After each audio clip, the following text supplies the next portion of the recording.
Hey, everybody, it's Josh here, and I just wanted to take a quick minute before the show gets started to just tell everyone that's listening, thank you.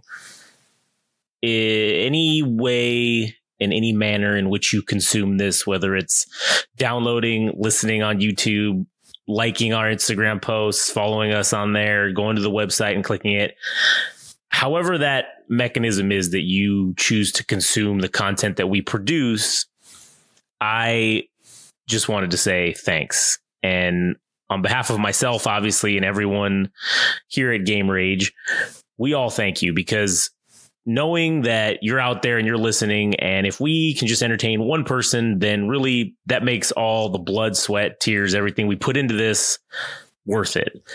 And I know I'm sounding like a martyr right now, but I just wanted to show our appreciation, I suppose. And also to, just remind everyone to follow us on Instagram and TikTok at Game Rage Magazine, and to follow us on Twitter and X or /X at Game Rage Mag, and to also visit our website, www.gameragemagazine.com. And again, thank you from everyone here and myself at Game Rage. From the bottom of our hearts, we thank you for listening. So you want to listen to a pretty all-right podcast about wrestling, do ya? Well, the natural lad, Jet Swag, has said time and time again that there's only one podcast that's the most decent and the most all-rightest in the industry today. And that's who? It's the Game Rage Wrasslin Podcast.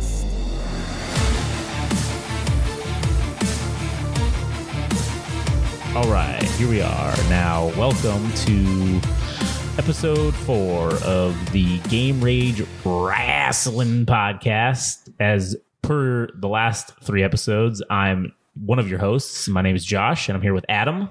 Howdy. And I'm also here with Frank. Hello. All right, so today we are going to talk about tag team wrestling. Now, it's not what's the best, or we can talk about that, but it's not meant to be like, give me the top 5 tag teams. It's just which is what it's going to become, probably, but it's just meant to talk about tag team wrestling and what we liked about it, matches we remember, anything we've seen, tag teams that were hilarious, tag teams that were whatever you want to talk about with tag teams. So I guess I'll start it off with Kai and Tai. Oh man, fucking Kai and Tai, dude, that was a good one. Good old. Indeed. Taka Michinoku and Funaki. A guy that would eventually become later, what was it, in the early 2000s, he just kind of got reduced into more of a guy that just appeared as a cameo in the background for the that was a little loud. All right, go ahead. Sorry, go ahead. Yeah. So that dude ended up becoming, sure, he would wrestle every now and then, but like in the early 2000s, he ended up just showing up in the background, and every once in a while he would get a match. I'm like, that's sad, man, because I like those two guys, but I feel like when it comes to Japanese wrestlers, and I know this isn't strictly about tag teams, but I was thinking about this because Shinsuke Nakamura has kind of gotten the shaft. 100% he's gotten the shaft. Like the dude, but don't forget about Hideo before him. Oh yeah, Hideo Itami. Yeah, he got double the shaft. I felt like, for real. They brought him into NXT just to get him ready for WWE. Gets injured, and they don't use him for a year. Yeah. But or Shinsuke, really ever again since then. He's kind of been. At least Shinsuke came in hot. That's true. He did come in hot. But then they did nothing with him after that. I don't even know if he's won a title, but he was I think he was the U.S. champion for a little bit, which really means nothing. That's nothing. It definitely he has not been a major contender for any world championship on either brand at the time. Well, he's actually going to be in the 6. What is it? The Money in the Bank match. So it's going to be like him.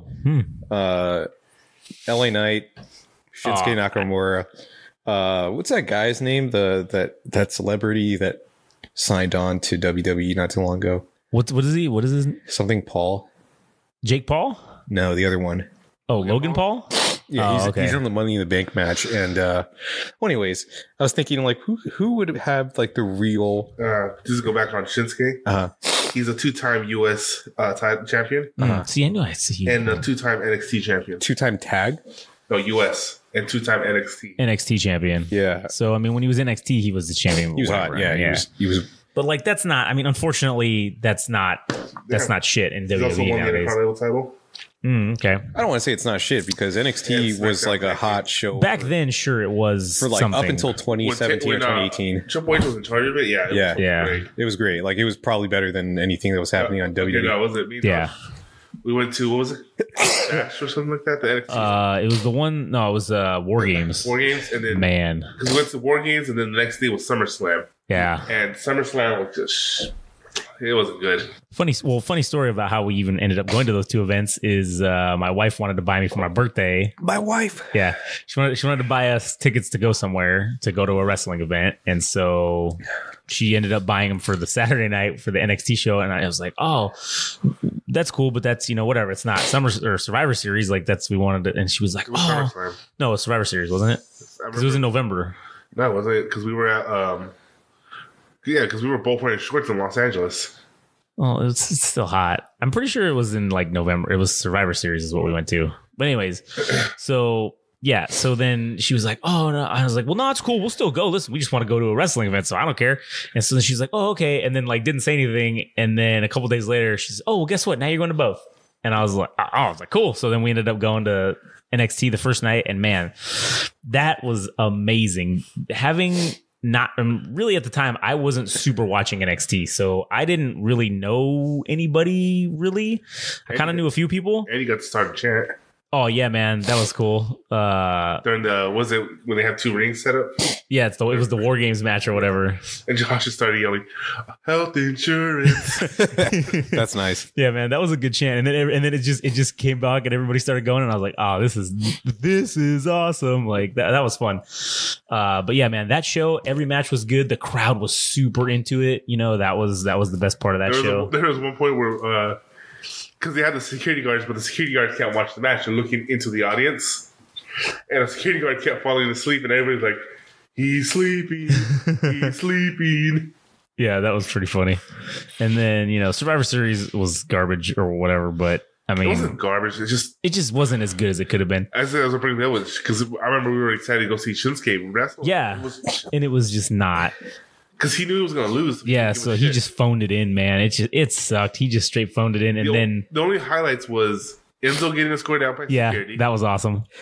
And Ronda Rousey getting her shit stomped in by Charlotte. Oh yeah, that was cool, man. That was cool to watch. And then remember when it was the Lesnar and I think it was Lesnar and Cena, right? For the like the main event, it was like because each one of them was a champion, I think. I don't even remember, man. And I remember literally one of the best chants of the night was literally getting in on that same old shit chant. Like that was fun. Like just chanting same old shit while they were literally doing the same old shit that they've done every other time they've wrestled each other. Which was like 18 or 20 German suplexes. Oh yeah, I think he gave him 115 German suplexes, and then adjustments. Yeah, there were like 3 or 4 attitude adjustments, and then I think they actually wrestled to a draw. I don't think anybody actually won. I think that was another thing that pissed everybody off is they didn't. I think they didn't want to hurt either champion because they were both the champions of each brand at the time. Yeah, and I didn't think they wanted to hurt either of them, so they just literally wrestled to a draw. Like that was completely pointless. It was a throwaway match, but it was still a fun time. I remember that. And then the crowd was definitely not necessarily super into it.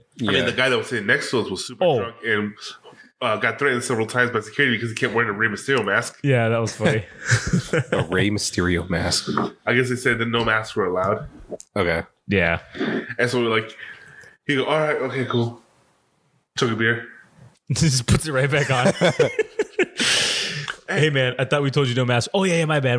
That was me 2 beers ago. That's a different person. He's like, he chugs another one, and then he looks. That around. Was Steve. This is Paul. Yeah, it was pretty funny. But Paul's not here. Or no, Steve's not here. Steve's not here, man. Yeah. So anyways, back to tag teams. Damn it, I was still on Shinsuke. Go ahead. Go back. So the Japanese shit, dude.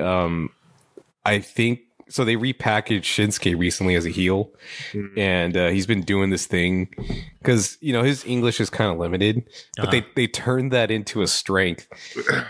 So he was kind of like, I think he was getting interviewed by somebody, and I think the woman asked him a question that he didn't like, so he ended up saying, "Sorry, no speak English." It was so fucking funny, dude. Like, I love that specific segment so much, and I'm just thinking, dude, why isn't this guy champion? And I was thinking the possibility is that if Shinsuke were to end up being champion, that like how would you plan that out? Like how would I don't hear me. Hello, I don't hear him either. Can you hear him now? No. Wait a minute. I don't hear me either. I can hear myself. You don't hear anything out of these? No. Testing 1 2 3. I don't know if is that me? Yeah, that's you talking. Go ahead. Testing 1 2 3. I mean, I can hear you. I can't. Let me see what happens. Testing 1 2 3. Okay, now I'm hearing Adam. Okay, I'm not hearing you. Testing test. Okay, now I can hear you. Okay, all right. Everybody can hear everybody. All right, continue. So, like, how do you? Because they've done it with Asuka, right? Like, as her as champion. Yeah, she's been the women's champion. How do you do it with like Shinsuke when there's like kind of like a language barrier? Because you have to, in order to engage with the crowd, you have to speak to them, and right. you have to like be receptive of them too. They can do the whole manager thing. Yeah, not manager thing. Oh, you could go that route too. But if they want to go back to old WWE style, is where he just interacts with everybody backstage. Like if someone's having an interview, just have him come in and starts like throwing shit at somebody. Just get him involved in little ways. And if he's involved in everything, then he's on everybody's mind. Yeah. True. So he may not be the voice of a champion, right? But he'll have the presence of a champion. Yeah, that's true. Or they've done that with other wrestlers who aren't good with the mic. But so what they do is just have them do backstage shit. Yeah, no, I mean I don't know. My personal opinion on that would be that if they were turning him heel, put him with Paul Heyman. I mean, now he's kind of tied up with the whole Roman Reigns thing for the last 3 years or however long it's been. But that would be a good guy that you could. You can't have Paul Heyman as your crutch, or like yeah. Okay. Well. Okay. Do you guys remember Umaga? Yeah. He had a manager too, didn't he? Yeah. Wasn't it? Who was it? Wasn't it Teddy Long at one point? I think. I don't know, but my main point being that like somebody like that was champion, and they got away with the fact that they were not that vocal. Yeah. I guess you could say really it was Armando Estrada. Armando Estrada. It's funny. He's freaking Palestinian, but they play him off as a Mexican. That's funny. So I don't know. I guess it's just he looks like a Cuban more. Oh yeah, I remember that guy. I remember that dude. Yeah. Looks like oh my god, like Valentin. Can't remember those guys. Ranchero music singers. You got me. The people that sing ranchero music. Yeah. That's what he looks like one of those guys. Oh, okay. Yeah, dude. I was just thinking, like, if Shinsuke ended up ever being a champion, like, how hard is that to push on people? Because, like, if you think about it, in terms of like different markets, like other cities, right? How do I put this? When you think about like the Midwest and the Southeast, right? Yeah. How welcoming would they be to Shinsuke Nakamura as champion? To a WWE wrestler? Yeah.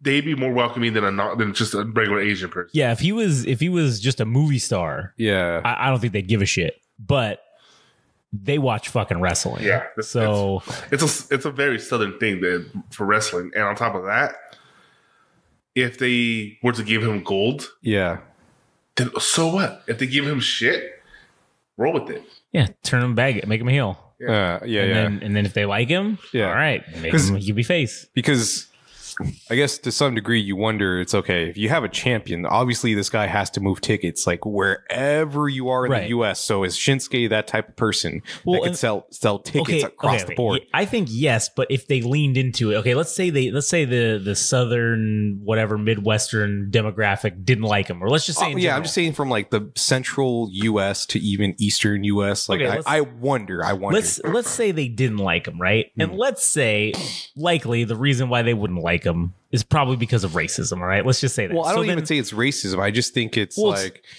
someone different. Someone different, right? yeah, So yeah. let's lean into that. All Yeah. right. So most of the people in the Midwest are extremely patriotic and pro-America. Yeah. So you make Shinsuke Nakamura this horrible, horrific heel who has literally come back to seek revenge on America for dropping nuclear bombs. during No, World War you II. don't do You that. lean No. into it, They okay? need to change one of his finisher to the Pearl Harbor. To the Pearl Harbor, yeah. Oh my Then, God. If listen to me, if you do that, he will be the fucking hottest heat. Yes. heel. Yeah, he Fucking would. heat. He would. Everyone would they would sell out fucking Just arenas to boo him. Just Yes, to boo just- and throw shit and at to him. hopefully be there when they get to watch him lose. Yep. And I don't, in my opinion, I feel like, and maybe I don't know shit about shit, but I feel like the industry has always been at its hottest generally outside of really the Attitude Era. And even then, someone in the Attitude Era, like, it's hot for the longest when you have a bad guy as the champion. Yeah, I've because always everybody loved that too. wants to show up to see that guy lose. The face, man, you can be champion for like maybe 6 months, And then it gets boring. and then it gets boring because Yeah, then you're 'cause just the- seeing him run through people. Because look at the other side of that coin. Because look, Triple H, every time he's been champion, has been fucking great. It's like he always cheats to win. Like he uses his stable, he uses his position, and then when The Rock finally brings him down, it's fucking great. But on the other side of that coin, look at Tommy Dreamer, Yeah. where his whole gimmick was, oh, he's finally gonna win it. He's finally gonna win it, and like he kept pushing it, and when he finally win it, man. Yeah, it's a little anticlimactic, I guess, Yeah. But that So- bad guy, man, But that having heel, the bad guy rise and fall is so much more it's like more entertaining. epic Yeah, than the hero finally getting his due. But to that same note, though, the hero getting his due by taking down the villain, fucking gold. right. It's true. It's that weird balance, I think, of having that type of storytelling. Because I know they've done it several times, but like when a heel beats a heel for the title, It's just not. I don't know. I don't like it. I don't think those matches are that great. like It's just, what was it that one? Remember that one time when they were saying that Triple H had to give up the title because he had been for too long, so he has to wrestle. So he would wrestle X-Pac, let him take the pin, and the next day he'd take the he'll pin him and take the belt back. Yeah. So I'm saying, like, shit like that, I don't know, doesn't work for me. But like you said, making a freaking nuclear enemy like that, like, do you ever see that? Nuclear being the like a very choice word. You mean that as in heat, right? Like in I heat. meant what I meant. So with the rice cooker in there, nuclear. nuclear. I forgot I lost my train of thought. What were we talking about? We were talking about Shinsuke and like And him being the nuclear Yeah, option, literally. Yeah, because remember they tried doing that with 9/11 with that Indian. Yeah, man, with that. But they had to put a stop Muhammad to it because Hassan. he was getting getting too death much threats. hate, man. And I remember that storyline very vividly. And it was like, dude, it was like they waited just enough time to be like, hey, you know what, guys? You know what I got an idea for? What if we take advantage of 9/11? And then Vince was like, yeah, I like where this is going. What do you have in mind? He's like, listen, we get a dude. Maybe he's not really from the Middle East. Maybe he is. Nobody really knows, but he looks like he is. We take him, we make him a bad guy, have him talk all this shit about, how he hates America, and gold. And yeah, man, it was. I mean, he went up against Hulk Hogan. He went up against, people eat that shit up, dude. They do. That's because that's what they love, man. They love that. Like, I'm sure- They love to hate. That's what it is. People just love to hate. Like, You go to Japan, dude. Oh, especially Japan. Dude. oh man. The foreigner getting uppity with their culture. Oh fuck yeah, dude. That's how they are too. Oh, that's what they love. They love seeing that shit. They. Well, anyways, so Like, six- Side note. yeah. What's his name again? The dude that was pretending to be the Middle Eastern dude. Oh, Muhammad Hassan. Yeah. Oh, I remember that guy. Remember his finisher was the camel clutch because they all Oh, had to yeah. the Iron Sheet. Yeah. Sorry. And then remember he got pissed off because that's also Eddie Guerrero's. He uses it as a finisher sometimes too. Oh yeah. And he called up to Eddie and told him, hey, don't be stealing my moves. And then I guess that's when that fool got educated in the fact that Eddie Guerrero's father is the one that invented it. Except it was called something else. Because it was Gory Guerrero, so it's called like the Gory Lock or something like that. Oh, okay. Yeah.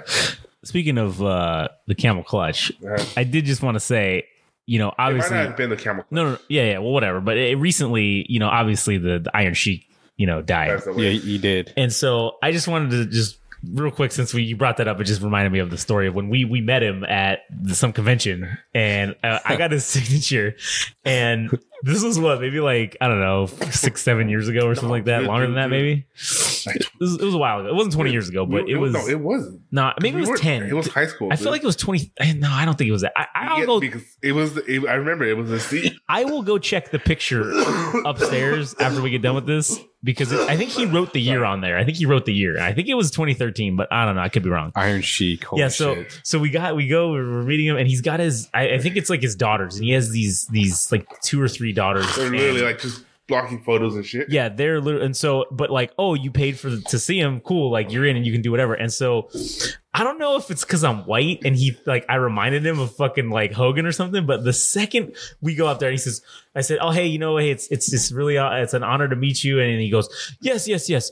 Hulk Hogan, piece of shit, biggest fucking gay. I hate Hulk Hogan. He is piece of shit. And like, he just went on this fucking tirade, and we paid like, no, and it was unfortunate. It was like $5, dude. Dude, it was sad. It was $5, and we were the only ones there. It was $5, and they literally were like, it was at the tail end of the convention. True, but they literally told us, they're like, okay, you go and you shake his hand, you take one picture, he signs this photo, and that's it. You fuck straight off. You don't fuck around. You don't even talk to him.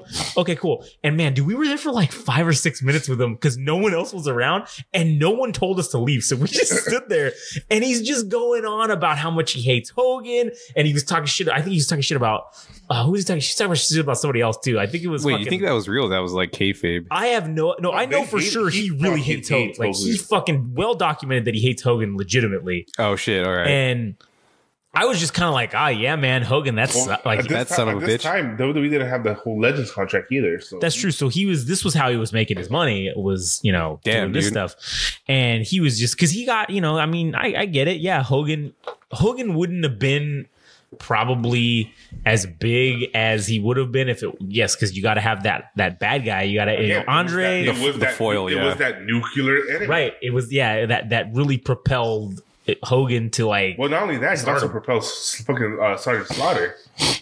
That's true, yeah, because then when Sergeant Slaughter turned heel and joined him, joined the dark side, man, that was some intense shit. But yeah, was that before or after G.I. Joe?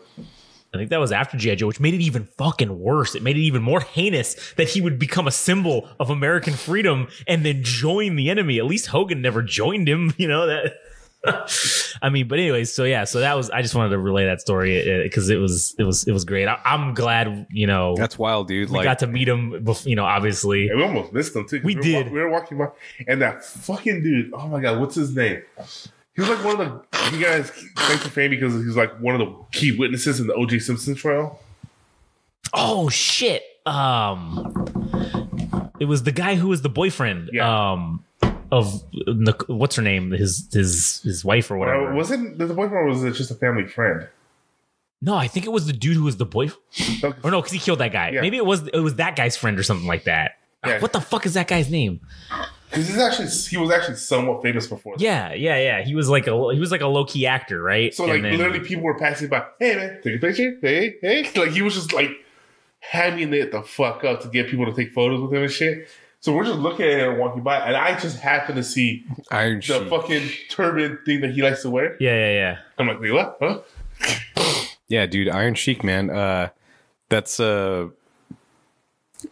don't know. I don't want to say it's sad or anything, but like a lot of wrestling stories from wrestlers of the 80s. Kato Kalin, that's who it was. That's what it was. Yeah, like a lot of stories from the 80s wrestlers is fucking depressing. Yeah, I mean, dude, man. Look at DDP. He did this whole documentary. Was it a documentary or just a webisode thing? I think it was just a webisode thing, but that fool saved Jake the Snake and Razor Ramon. Yeah. What, from drugs? Yeah, well, just drugs and alcohol. Drugs and alcohol, and their shitty lives after wrestling was. Oh yeah, because done. Yeah, wasn't he brought back? What was it? Scott? What's his actual name? Razor Ramon. Oh, Scott Hall. Scott Hall. Well, that's like his. I don't know if this is his real name, but listen, remember he had I can say that word. Debilitating injury. Back injury. Yeah, that was why he got hooked on like pills and drinking and all I that. imagine that's why a lot of people ended up getting That's hooked what on happened- shit that's what like happened to Shawn Eddie. Michaels. Oh yeah, definitely. Yeah, that was because he had back issues, and that's why he got hooked on Happened to shit. Eddie Guerrero. Dude, Yeah. and just to quickly mention, Shawn Michaels, when he came back the second time, Uh-huh. I mean, sure, he Wait, the second time or the second time out of 10, right?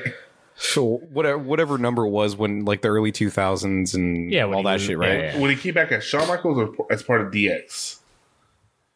Because he did that like 3 times and then he came back. Well, no, he came back as his. Well, okay, so technically the I guess, first time. when did he come back? Like 2002? Yeah, it was 2002, 2000. Yeah, it was Survivor Series 2002. Oh no, SummerSlam 2002. I think when he actually first had that unsanctioned match with Triple H. Then in Survivor Series of 2002, he won the World Heavyweight Championship in that the first Elimination Chamber match. Yeah. So yeah, I believe it was 2002. Well, anyways, I was gonna say at some point, dude, like he looked really stiff when, like, because you Oh, talk yeah. about back injuries, dude. There's types like later in his career where he looks stiff, like his back looked like it limited his movement. But anyways, that's besides the point. Anyways, continue. Good question. Yeah. Do you remember that street match between Triple H and Mankind? That sounds familiar. Which I mean, it does sound familiar, but I think they've had a few. He So pedigreed him. It was the one where he pedigreed him into the nails. The tackle. oh, at the Royal Rumble of like '99, I think Well, that was, or it- 2000. Was it? Because didn't they make the whole arena like hardcore theme? Well, yeah, because it was in New York, and so it wasn't. I don't know if it was necessarily hardcore themed. I think it was just the way that they did the arena, because there was a taxi cab. Yeah, I as remember like that. And the whole entranceways were streets. was like the street. Yeah, Yeah. it was like it was like graffiti, and it was like, oh, the entryway was literally a paved street, or it was they drew it like a Once paved again, street. going back to the fact back when WWE actually put effort Actually into gave their a stage. shit about their sets or whatever. Yeah. because that was at Madison Square Garden. I remember when they first showed the new. Well, at the time it was new. The SmackDown. Fist. Yeah, the fist. Oh, They man, actually showed it breaking through the window. That was cool, man. That was cool. They didn't do it again, obviously. Right. But it was cool to see it break, and that was it for the longest time. Yeah. And then they replaced it with those stupid 3 rings. 3 rings. Wasn't that before the fist? What's it before? The That 3 was rings. after. I think the 3 rings was before the fist. I think that was the original set. Was those stupid 3 fucking rings, Yeah, they had a and then the small, fist. Oh, The huge yeah, one. you're right. I Yeah. think that was the original set. That and was the then- original set. Yeah, Yeah. and then it was the fist, and then Which is probably still the best one. I think that was definitely the best SmackDown I set. think it was better than any 18 Raw did too. Yeah, because Raw was okay in terms of actual No, I'm talking television about shows. the set design. I'm I'm not talking about saying show content. no, yeah, that's what I'm No, saying. I The think set Raw had it of pretty Raw- good too. I'm not saying they did bad. I just think the SmackDown one was the best Yes, one. I do think that. Okay, so back when Better? they did all that, the original Raw set, when they did that same thing with like SmackDown with the fist, that was when they did the brand split. Yeah. So the Raw set was like the Titantron, and then it had like underneath it there was like this metal, like these 3 metal, like these like panels that Yeah. it looked like. Yeah. And then the entry stage or whatever, which that was all right. That was I didn't And they hate also it. put the announcing table. The announcing table they put up there too, which I didn't never really liked that, but Yeah. I always thought it was better at They ringside. made sure to keep the Spanish announce table in table breaking distance. Well, because you need to, if you need to blow up a table, it's always the Spanish announce table. I mean, that's common knowledge. I mean, you know. But yeah, like I was saying, I think that fist logo or that fist set was still the best of the on cable TV show sets. Well, I mean, that was UPN days. Well, that's what I'm saying. Like the cable or whatever, the regular television, not Yeah, pay per view. not counting pay-per-view. I'm not saying pay per views. Yeah, that was not the best set. No, yeah. I thought Raw was, I mean, I know we're talking about different eras, but I Right. thought the Raw set for like the early 2000s was pretty good because they had like I don't know if it was like steel, like a steel. Yeah, that thing that went around the Yeah, like that's the thing about Raw. Like it was, for lack of a better term, not basic, classic. They try to keep things simplistic and focus on the show. Yeah, like that original Raw set. Okay, from not the original from the '90s with the 3 letters of the R in it. That one was still cool too for what it was. Wasn't, like I said, But- it wasn't vintage, but it felt Yeah, vintage. that Attitude Era set though, where it was literally the giant screen and then the fucking just like some drapes hanging down from it. Yeah. And then the whole metal stage and then that giant metal ramp. That is just so awesome. Like it's so basic, but Jesus Christ. It's iconic. It was and it was in complete contrast to what WCW was doing with the big fucking WCW letters. They had literally the announcers were in a fucking not even a booth. It was like they built their own little like stage outside of the rings and shit. The WCW will always have two things over WWF. It's the NWO. Yeah, right. And RoboCop. I'm never gonna not mention that. Don't forget Ready to Rumble, man. The movie? The movie, yeah, that was all. That was a good movie. And then they brought it. They actually made what's his name champion. They made fucking David Arquette the actual WCW heavyweight champion for like a month, I think. That must have been like a last ditch effort to draw attention to or is that well after WCW? It was when NWO was still really strong. I think it was right at the point where it was about to implode. Okay. Because that's when they were in talks about making they wanted to make a new wrestling show that was just NWO. Like it was going to be the WWF, WCW, and then this new wrestling circuit. Okay. Dude, so while we're on the subject of that movie, I have no idea what that match was called at the very end where there was like 3 tiers. I'm like, dude, I would love to see that fucking type of match again. I don't know what it was called, but I think it was just like a super. I don't think you can legally make that safe. Oh yeah, you sure you could? You can figure it out.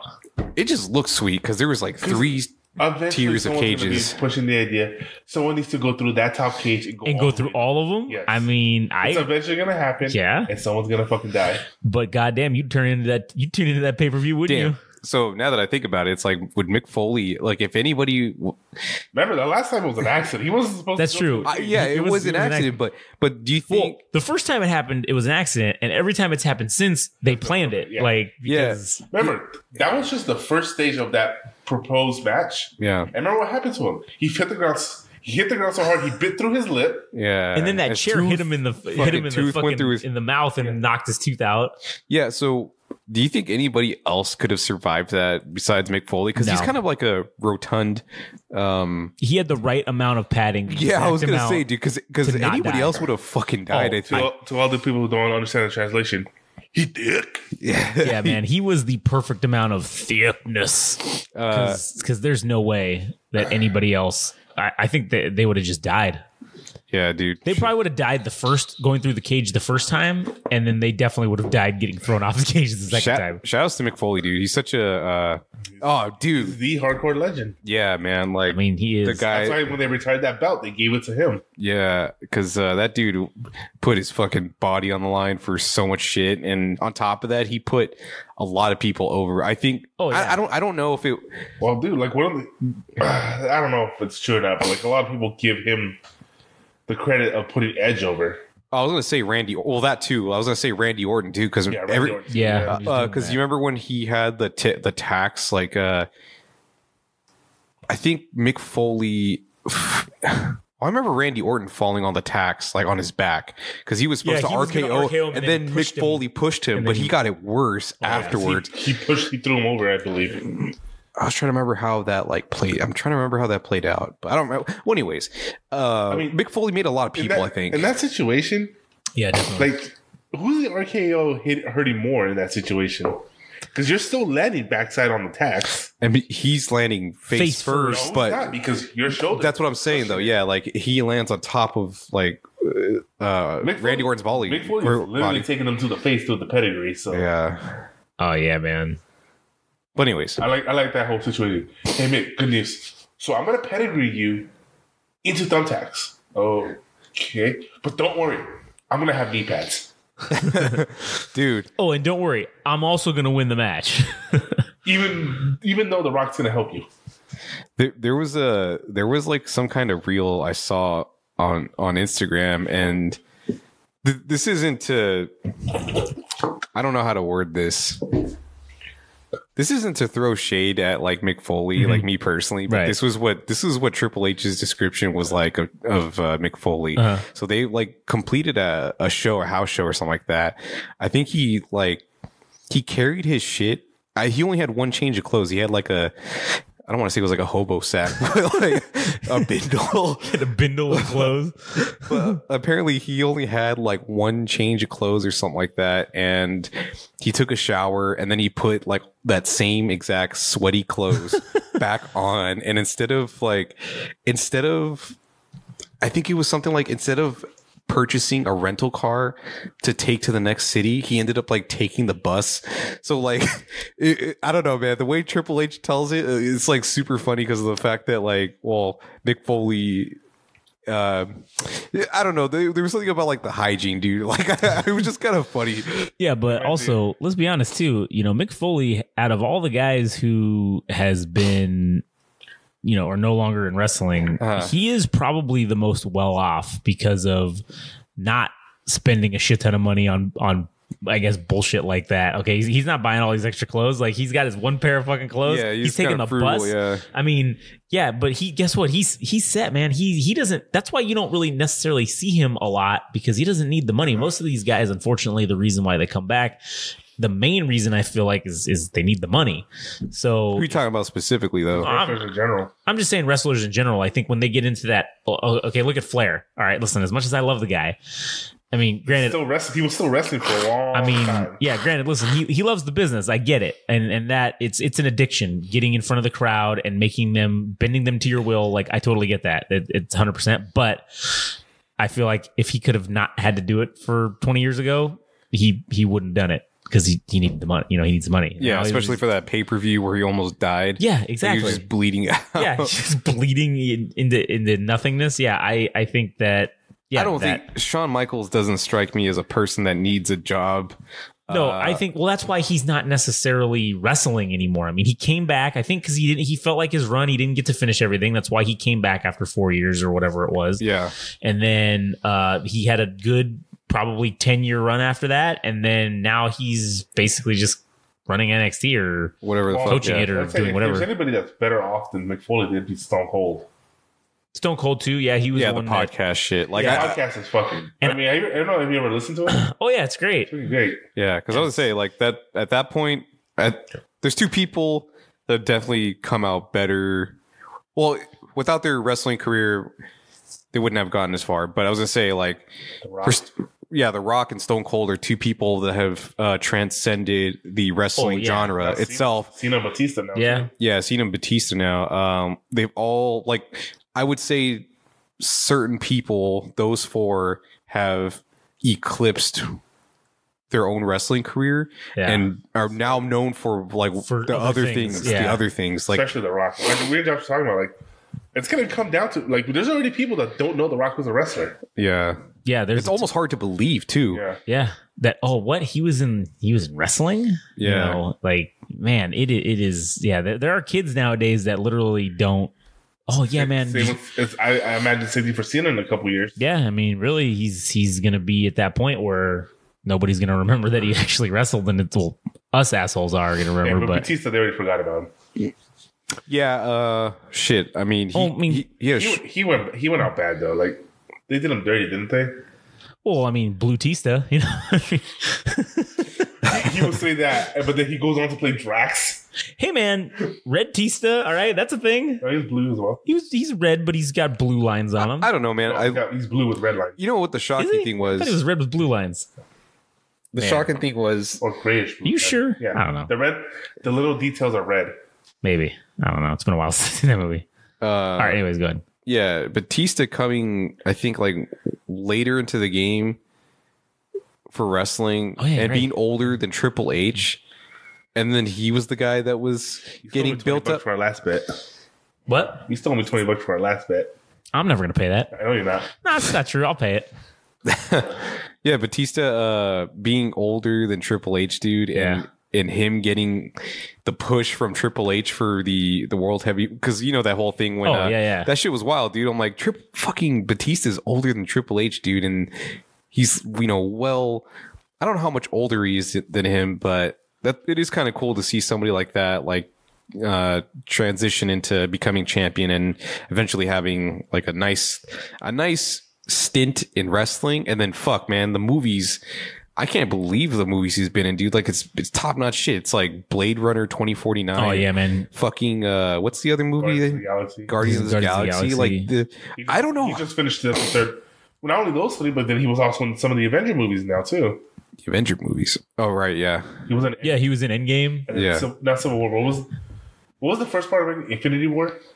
He was in that too. Yeah, Infinity War. Yeah, dude, that's like he's part of the biggest box office movie franchise ever. Yeah, and like not only is he part of it, he was part of it when it was good. Yeah, dude, that shit's wild, man. Like that's kudos to him for I don't know at what point he discovered he was acting, or he could act, but it's kind of a tool of trade, kind of if you think about it, though. Yeah, in some regards, yeah. For wrestling, you would say that. I do feel like that's a natural transition to go from wrestling. If you're a wrestler, you're a good actor, right? But I would say, but if you're a great wrestler, you gotta have some pretty good acting skills. You do, yeah, you do.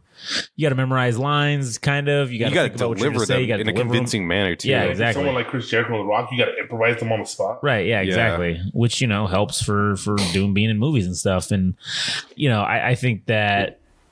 That dude's set for life, by the way. Like who? Which one? Batista? Yeah, just for him to do the Endgame movie. Like he probably got a nice chunk. Oh, the residuals he'll be getting paid from that for the rest of his life. I mean, yeah, that probably is going to take care of the rest of his his fucking bloodline, dude. His legacy. He probably doesn't have to do anything ever again. And yeah, he's still. Oh, he's in.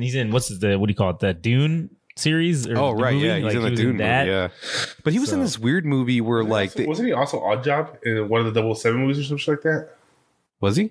Oh man, that I don't know. Maybe he was a villain. I think he was Odd Job or somebody in the 007 movie. Yeah. That sounds right. I don't know. That would fit. I mean, he's like a giant odd job. But he was in the 2015 film. Which one was it? Was that like the Quantum of Solace? It was Spectre. Was that the last one? No, that's the one that came out recently. Oh, he was Mr. Hinks. Oh man, those movies are good. I love those 007 movies, man. They're always I've never seen any of them. They're just good like summer box office hits or those type of things. I wouldn't call them hits. Well, action movies. I'm not one for like espionage movies, to be honest. I mean, I didn't like some of the other ones either. Like I didn't like what's his name? Sean Connery? No, I love Sean Connery.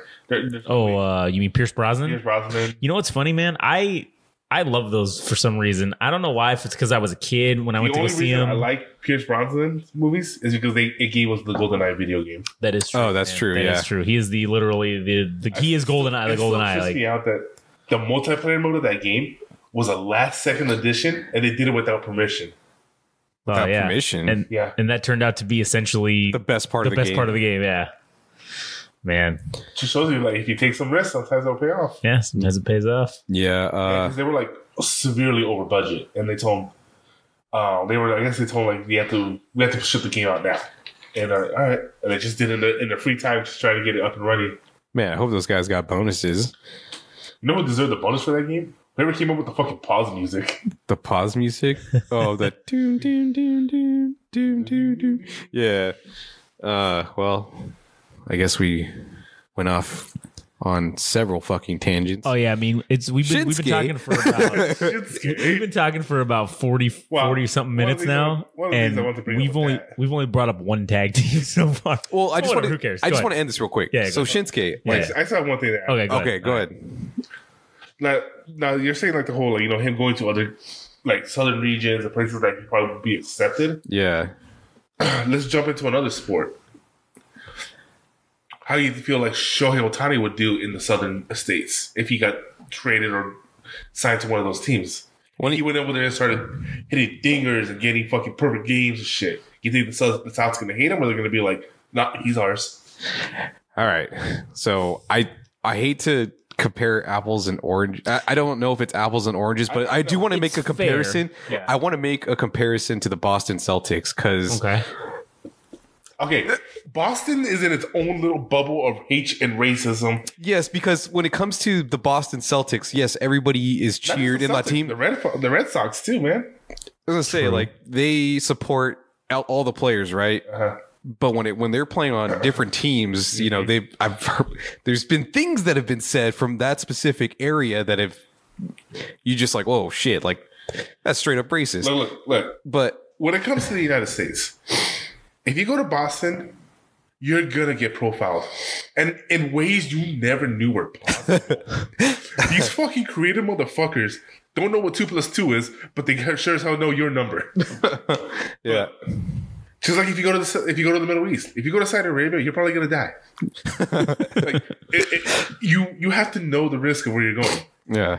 And like I've seen a lot of baseball players always talk about, oh yeah, if I'm going to the Red Sox, I usually like I have to learn ignore it. Hey, what you say about my mama? Yeah, true. It's not that he said something about my mama. It's the fact he was right. Yeah. I think so. For your Shohei example, yes, I think he would be beloved in any city. So I guess you could. I don't know if it's 1-to-1 for Shinsuke. It's not 1-to-1 because you know what you're getting with Shohei because you know he's a great baseball player. Yeah. Right. With Shinsuke, he has to earn that respect because Shohei already earned it with the Angels. He earned it in fucking Japan. Well, dude, the World Baseball Classic. That shit was wild. Dude, I still remember the day. Like, I remember I went to bed looking at my phone. Like, oh, sweet shit. Shohei Ohtani wants to come to the United States to play Major League Baseball. He's going to do great for the Yankees. Yeah. Went to bed, woke up in the morning. Oh, man, great news. Oh, Shohei signed with the Angels. Cool. What the fuck? Yeah. I think a lot of baseball fans were. Well, I guess it's not a surprise. Well, just to real quickly talk about baseball, I think a lot of Japanese players end up playing on the West Coast because they want something that kind of resembles Japan, I suppose. Because if you go to play on the East Coast, there's like the closest thing we have to Japan would be Silicon Valley or Sacramento. Yeah.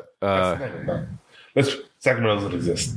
But, you know, like something that kind of reminds them of home, I suppose. And like somewhere. Well, here in Los Angeles, we have little Tokyo. Like, I mean, it's everywhere now. But if there was a culture that loved Japanese culture, it was California. Yeah, I mean. Well, shit. I was gonna say the opposite of that too, because you know, back in World War II, there were internment camps. And they were all in California. Because I'm talking about recently, with the, after we bombed them and made them peaceful. Yeah, I'm talking about like when they gave us anime back. Yeah. Well, I guess if there was gonna be a city, when they gave us anime and Godzilla. Yeah. Cool. Yeah, we're cool now. No hard feelings. Oh no, there's hard feelings. We're gonna accept you. We're gonna accept you. I mean, if anything, like specifically for the Dodgers, I mean, Hideo Nomo was kind of a big deal. Wasn't he also a switch hitter? A switch player, I mean? No, I think you're talking he was just a pitcher. I think you're talking. Were you talking about Shohei? No, Hideo Nomo. Hideo Nomo. No, there was another player. I think it was the Dodgers. Somebody picked him up, and he was also a two-way player. But obviously, he didn't do good. I don't know. Yeah. But anyways, it's fucking crazy to think that the last two-way player to be successful was fucking Babe Ruth. Yeah, it's been 100+ years since somebody did it good or well. But all he needs. What was I gonna say? Fuck, I already lost it. I was on my Shohei train, and I was gonna say something about him. Oh yeah, we were just talking about how Survivor Series and NXT was one of the greatest things. We were fucking there for Shohei's for his first home run. Oh yeah, man, that was pretty sweet at Angel Stadium. We were there for that game when he hit his first dinger, and man, dude, there was like 7 or 8 home runs hit that game too. So it was just fucking great. It was fucking amazing, and then it was great because the day before we lost to Cleveland like 8-0, and then this time we beat them like it was like 14-1. Do you know what's fucking great? So I don't know if you guys watch the games or not. Maybe just watch the highlight reels or whatever. But so I don't remember what the specific scenario is, but they have this like I think it's specifically for home runs, the Kabuto. Yeah, the samurai hat. Oh yeah, dude, that thing is so fucking sweet. Like that's such a great that's such a great way to celebrate to wear that hat. Well, it's very cool, like Japanese culture thing, Dad. It is. It was funny too because Shohei doesn't know American customs at the time.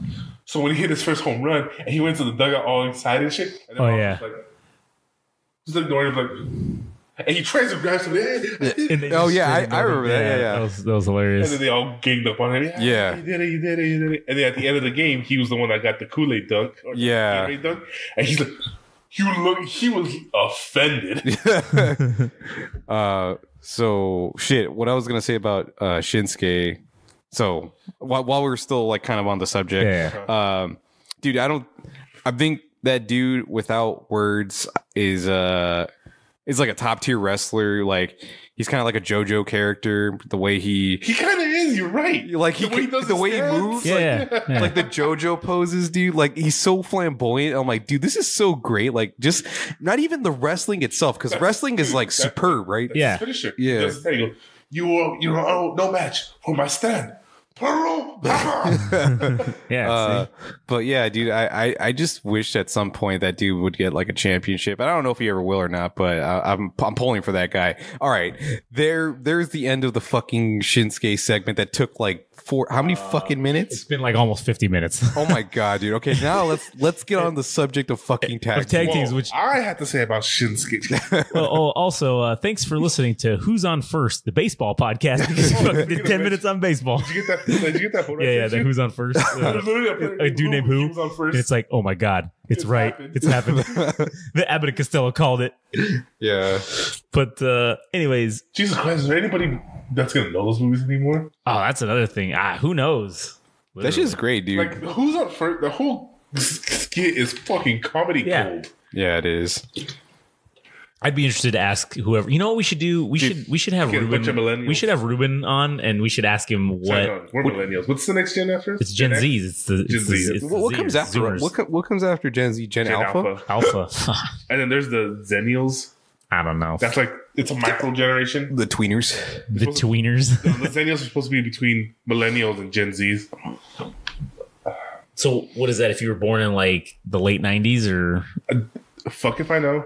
Fuck if I care. Good point. Anyways. All I know is that anybody born before us should die. Before us. And after. Anyways, technically, back to tag teams, I guess. Right. Yeah. So my one of the, for me, tag team eras or whatever you want to call it, that was fucking awesome was obviously the Attitude Era with the whole tables, ladders, we should save the trifecta of that tag team towards later. All right. We'll put that at the end. I mean, we can't. If we're gonna have a conversation about tag team champions, they need to be the focal point. The end of it. Okay. Yeah. Okay. Right. I guess we could just throw in some tag teams we liked and stuff. Yeah. Between now and then, one that could have been better, but I love the way they were going with it was Los Guerreros with Chavo and Eddie. Yeah. Just I don't know. I felt like Chavo was dead weight. Comedically, I don't think so. I think that worked. They were great.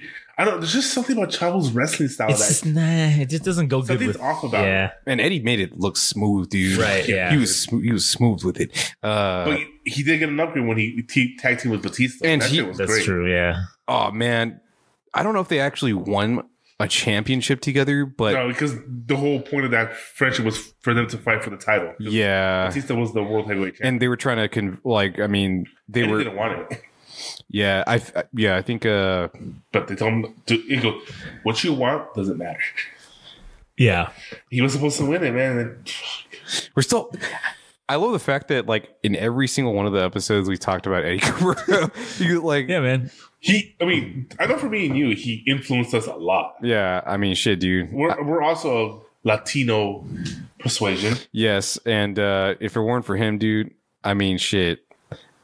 If I had the money as a kid, I probably would have bought like 30,000 fucking YJ Stingers. Like, let me. Funny story about that. So me and Josh were taking Aikido classes. Fucking A, man. And so we found them at the mall. And we're like, oh shit. Fuck, remember going to the mall? Yeah, man. Fuck, remember malls? We bought some, and we went to Aikido and drank them before so we could be wired up. This motherfucker never had caffeine in his life at this point. And this fucker went and fucking sprained his ankle doing warm-ups. Like, we were doing the, put our hands on him with, like... Oh, yeah, and you're doing, like, these kicks or whatever with your feet in the air, and so... At one point, both his feet were in the air. And so, I don't know, man, I was, like, so sweaty from the pure amount of caffeine that's in a YJ Stinger. That was. I mean, god damn, it was so great. And... I was just pouring with sweat from just walking into the room because just my heart rate was probably at like 300 just because of all the caffeine. And then you had exercise on top of it. And now my body doesn't know what the fuck to do. So I'm just pouring dripping sweat. So I literally those mats, those martial arts mats. Yeah. If any amount of water, like the tiny droplet gets on there, you're on the ground. You're done. You're just slipping and you're sliding and you're going crazy. So now obviously me standing in a full puddle of my own sweat, doing literal movements where my feet are leaving the ground on multiple occasions, and then just it just took one wrong step and just I just remember I'm sprained doing my mine, ankle. he's next to me. I'm seeing him in his peripheral, and then I get distracted. The next thing I know, I just see feet in the air. Oh yeah, man, done. Fucking A, dude. That sounds To this day, it's one of my biggest regrets. When he was on the ground writhing in pain, I just wanted to drop the elbow on him. Oh yeah, I restrained myself, and I wish to this day I didn't. yeah. Well, fucking A, dude. How did it taste? oh man. Delicious. I It was delicious. and man, now this could be us remembering it through the old rose-colored glasses or whatever you want to call it, because obviously it doesn't exist anymore. But that and the original Monster Assault are the best energy drinks I've ever had. Like that YJ Stinger it might be better than the Monster Assault. Oh shit. And I don't know. I remember the day he stopped drinking those assaults was when that kid had a heart attack at the baseball field. Yeah, man. I was like, I think it was it baseball or football? No, it was football. It was football. No, it was baseball. It was the lower field. No, it wasn't baseball. It was football. No, It was you're one of just the thinking football about football because we had the flag football tournament on it. No. I'm saying it was one of those kids that played football because it was during the two-a-days. I was like, he. No, yeah, but it was on the baseball. Well, yeah, it was after practice, but like, Why are we debating this? I don't know. Who cares? Yeah. Either way, after that kid died. And he wasn't even He had six. I know, but man, we didn't know really that at the time until later, and then I'd already stopped drinking. But I think I went back to Dude, drinking I have a sip and I'm already getting like my heart flutters, dude. Like, yeah, that having 6 sounds wild. Yeah, man. I don't know how you could be alive after. Well, I mean, obviously not because he died. But You ever seen that episode of The Simpsons when Homer goes on that binge for the McRib? Yeah, but my memory of it's like not good. I don't know if you remember the first time he took it out of his bite. And his Eyes eyes, screwed up. yeah. His face streaked up. That's what it was to drink a salt. yeah. I mean, it was literally an assault on your cardiovascular system. Like that's why they called it Monster Assault. Nice. Do they still make it? I haven't seen it anywhere. They might, but I don't think it's the same. I think they definitely You changed probably buy it off of like a third party from like Amazon or You probably have fucking to buy it like from Russia. from Yeah. eBay, dude. Like Surge. Remember Yeah. when Oh, people yeah. Well, it's back now. there was people that were selling like old fucking cans of Surge on eBay. I don't know for how much, but I didn't know that people were that invested in fucking a soda. But Oh yeah, apparently. Well, same thing with Ecto Cooler. Ecto Cooler, people yeah. would sell that. You could buy those on Amazon or eBay for a So couple you know what $100. the flavor for Monster Assault's supposed to be? What? Bourbon cola. Bourbon Oh cola? my God, really? Is that why it tasted so good? sounds odd. Man, I remember it was Like the more I'm thinking about it, the more that's making sense. Yeah, I mean, god damn that. They still make it? Yeah, they do, and it has like one of the coolest can designs I've seen. Let me see. Oh, dude, that's sweet. Because remember, originally it was that just black and gray. white camo. Black Wasn't and it that gray. black and gray No, it was camo? just- remember, it had the whole black and gray because it was supposed to look like steel and it had rivets. Right, but then it was like a weird camo pattern on the side, wasn't it? That was the Kickstart, whatever that Mountain Dew No, I'm one. pretty sure that was that one. Let me see if I can find an original Monster 'Cause I remember Assault. having the whole metal for You want to bet $20 so then I can maybe double or nothing? I remember the Monster Assault can having that. Like I remember the coffee one having that. the coffee one had it. Let's see. I don't know, man. These are it's all showing me just like modern stuff. So fuck tag teams, I guess. I mean, basically, stupid mid-card shit anyways. we'll eventually get to just the kidding. Edge and Christian. Yeah, see, this is and the original one. let me see. We were both right. I had the steel and the camo. Oh shit! Oh yeah, I did. Damn, we were both right. All right. Fuck, my thing came out. All right. All right, so what was the one we were talking about? Yeah, Eddie and Chavo and then Eddie Yeah. and Batista. Dude, yeah, There we go. I think All right. not to shit on Chavo or anything, but I'm not trying to shout him either. It's just something off about the way he wrestles. well, even on the mic, like you because this was after the fact that like Eddie died, and I think he started. I don't know if he was getting a push, but he certainly got more screen time, right? Yeah, and you were like, remember that's when they decided to go with Rey Mysterio instead of him. yeah, because Yeah. I don't think He just anybody was couldn't have convinced it that in he could be the top guy. Because Or at least whatever. at this point, Rey Mysterio had beaten the Big Show. Yeah, That's true. Dude, you remember that time, speaking of Rey Mysterio, when the Big Show had him I on a was stretcher thinking about and he that, yeah. literally used him as a baseball Oh my bat god, into dude! I the- remember watching that on TV. Man, me I'm too. like, That was fucking wild. that was dude. wild, man. That was insane. Because I don't know if because I imagine you have a conversation between those two. Those two About people like have, how you're gonna do it. because because you have to protect his both. his arms and legs were pinned to the thing, so he I'm pretty couldn't. sure this is how it went. They did the match, and then in the middle of the match, hey Ray, I got an idea. He goes, what? He goes, I'm gonna use this as a bat against the. The ring post, yeah. No, you're not. Yes, I am. Well, I mean, Nothing you can do about because it. then when he hits him and then he dumps it, he literally dumps him face first, and he can't protect himself. That's like the worst part. Because you know what's equally as bad is that because you know when you like swing a baseball bat like a whether that's like a wooden or a metallic bat, and you hit like the. I don't know what part you hit that like you get the ringing in your hands. yeah. I'm like, dude, imagine what Rey Mysterio His felt like as a entire baseball body. bat. Because that shit must have fucking hurt. And on top of the fact, he landed face face dude, first, face basically. planted. That was fucked up. Yeah, that was, man. You know what else had a really great spot that was like that? Was Shane and fucking Steve Blackman when they were climbing the Jumbotron. Oh, yeah. And he just kept, Yeah. oh, with the Kindle stick. But speaking of Steve Blackman, remember him and Al Snow? Oh yeah, that was technically a tag team. It wasn't technically. They had That's what I'm championship saying. run for a while. Technically, that was a tag team. Yeah. Here's the thing with Triple H. Besides Shawn Michaels, did he really ever have a tag team? Who? Triple H? Yeah. No, not. I mean, he was always in been a tag stable. team, He's always been stable. right? But he's never been an actual tag team wrestler. Because I mean, that's how Shawn Michaels. What about Shawn Michaels and him as champions? Were they champion? As, No, I don't think they were ever tag team champions. I think that They just ended up in matches that. I don't think they really did even a lot of tag team wrestling. They were just a stable that it was just the two of them. I mean, because Triple H was basically he became the European champion because Shawn Michaels became the European champion first, and then Sergeant Slaughter did some bullshit, and then it was like the Christmas episode, and then he made them go into a match to fight each other, and then that was when he did the little fuck around where they just did a fake bullshit match, and then Shawn Michaels just laid down and Triple H won the European title from him. Yeah. And then but I don't think they were ever tag team champions. Okay. I mean, Shawn Michaels was a tag team champion with what's his name in the Rockers or whatever. He was a tag team champion, yeah. Yeah, with Marty Jannetty. Well, Shawn Michaels was the first. I think he was the first Grand Slam champion. He was a tag team champion with Shawn Michaels once. Oh, maybe after the fact in one of their And other he was DX runs, they were tag team champions, I think. That was WWE. Yeah, that's what I'm saying. So that was WWF. He was two times once with Stone Cold and once with Shawn Michaels. Oh, that's right. He was a tag team champion with Stone Cold. Triple H? Yeah. What an odd pair. Yeah, that was when they were part of the corporate, the corporate faction or whatever. Oh, and yeah. then I think it was right after, it was during that run when Triple H blew his quad out and then had to go out. Yeah. Shit. Remember when he blew his quad out and then he was still put into the walls of Jericho? Oh, yeah, man. God, that must have. I mean, at that point, though, it's just like, well, it's already fucking ripped, so who cares? I mean, it's just hurt like shit, though.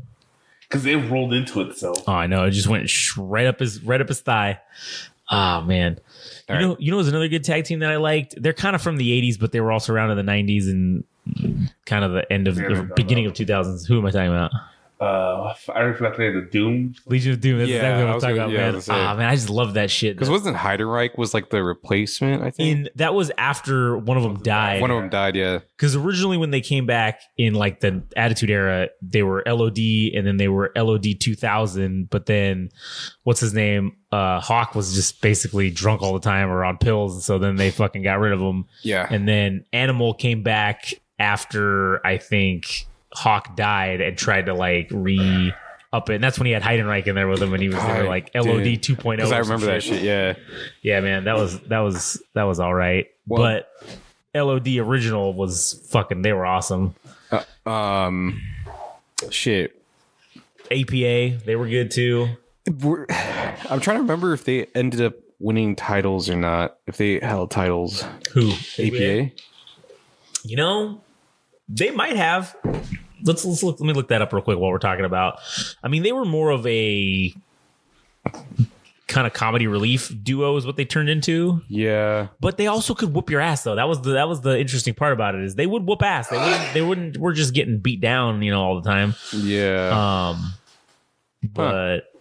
Other tag teams I was thinking about, the Basham Brothers with the fucking vinyl pants. Yeah. The Action Brothers. I just thinking about the Mighty Ducks. The Mighty Ducks. Vinyl pants, and they had this woman that had leather and shit. I'm like, this is interesting.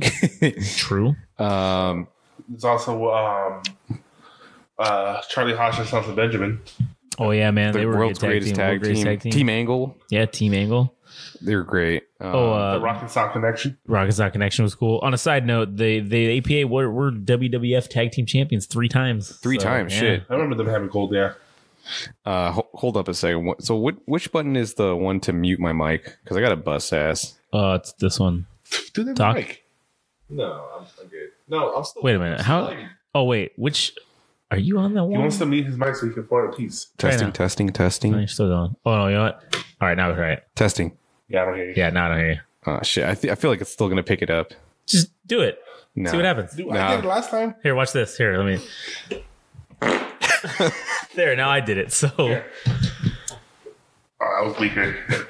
All right. Well. Oh, no, that Ricky with that. All right. Well, now that all of us did it, now you got to do it.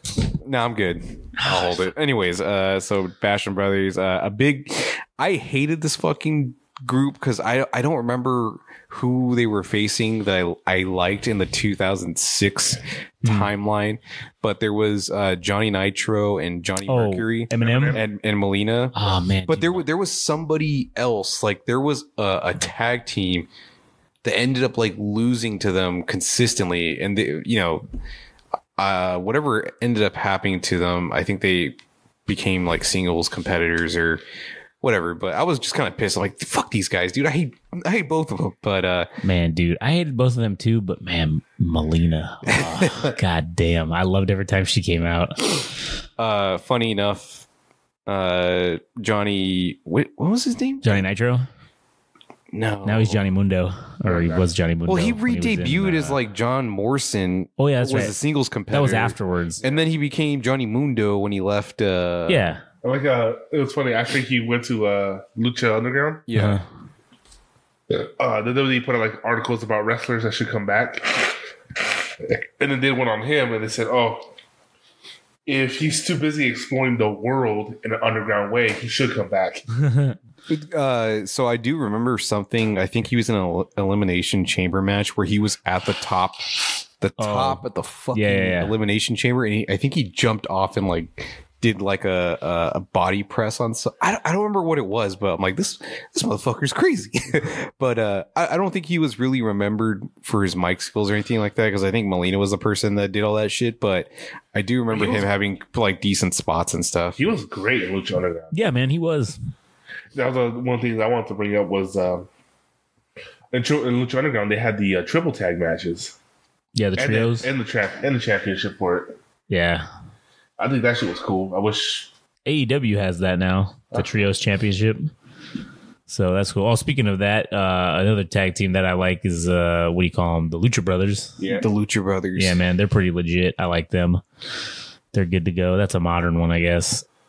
What about odd pairings that you remember besides Rock and Sock? And I remember, okay, so I'd never actually watched the matches, but I remember Daniel Bryan and the big fucker, what's his name, Kane? The big, Kane. Team Hell No. Oh yeah, that's right. Yeah, that is a very odd pairing.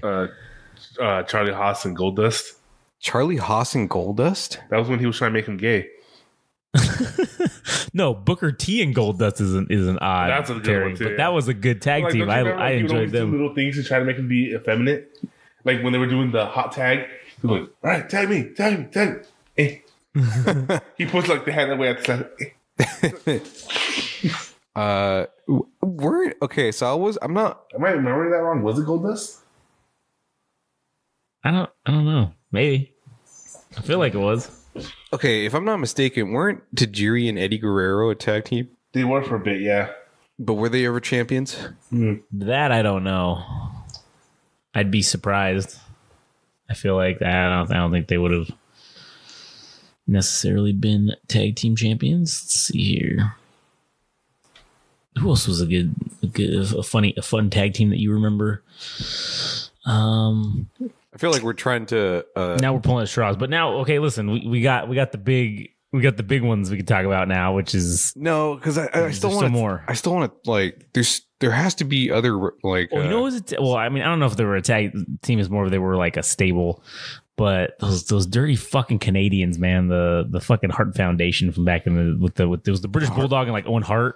Were the main ones for in terms of tag team wrestling, and man, I just hated those guys, man. Those dirty fucking bastards.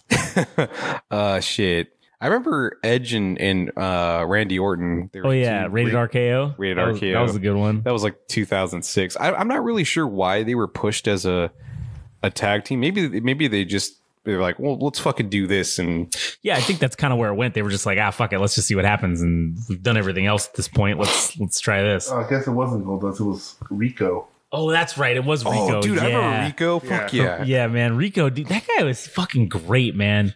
I think he had like this woman. Yeah, they had a stable. Yeah, it was Rico, dude. Yeah. That was, yeah. Him and Charlie Haas and Jackie. Fuck yeah. Dang. Other tag teams. Shit. What were like the main tag teams of like the 90s and 2000s that you can think of? Well, I mean, the main three we're going to talk about. The Power Trip or Power Trio, what were they called? The Duties. It was Hogan and the Power. Oh no, the Mega Powers. Hogan and Macho Man. Yeah, man, that was a good one. Hogan and the Macho Man. I mean, obviously, I guess you had in WCW, you had fucking Harlem Heat, which was Booker T and Stevie Ray. And then you had, let's see. I mean, obviously, there was the Four Horsemen, which if you look at basically two of them were always a tag team. So it was usually Arn Anderson and somebody else were like the tag team of the group. They were always cool. I liked them. Trying to think what else in Dell. Well, obviously, Scott Hall and Kevin Nash were a tag team. The Brothers of Destruction. Oh yeah, man, Kane and the Undertaker. That was a good one. Oh shit! Adam disagrees. Either that, or he agrees so hard he almost died. Okay, so my memory is kind of hazy as far as like, because I remember the introduction of Kane because Paul Bearer would come out and you're like, oh, Undertaker, your brother, he survived the fire. Yeah. He's gonna take his revenge on you.